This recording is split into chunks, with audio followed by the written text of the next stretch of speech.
Hi, I'm Céline Browning. I am the artist in residence currently at Josephine Sculpture Park, and I thought I'd take you through a little bit of my process in planning the sculpture that I am working on right now while in residence. So this is actually my sketchbook, and it shows a little bit of my process, which is, for this particular piece, drawing and redrawing and going through this do-si-do between different media that will eventually end up in steel, which is, we talked about the steel last week. So I have all of these local birds, and where I really started with this project was just drawing those local birds and having a little bit of fun with creating a silhouette and thinking through the ways that that silhouette was going to appear when it's translated into steel.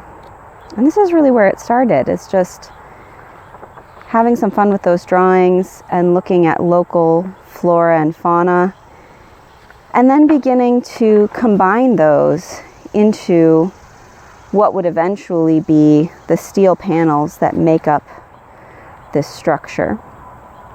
So what is that structure? Maybe let's talk a little bit about that structure.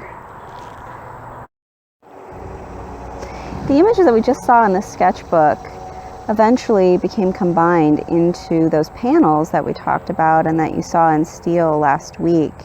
And these are based loosely on the William Morris Strawberry Thief design, where you have a trellis and then flora and fauna that are populating that trellis. And that's what we see here. So that kestrel design that we just looked at and the mayapple then combine to form this piece where the kestrel and the mayapple are together, and then progresses in this image to the kestrel beginning to take flight, and then in this image to the kestrel flying away.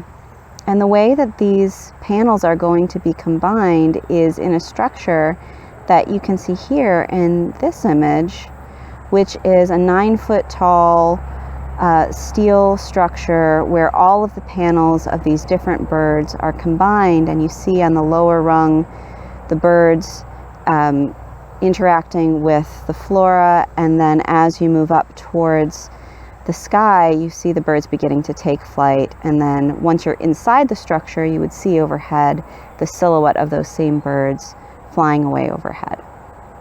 So this is still very much in progress, and I'm really looking forward to seeing the structure coming together next week.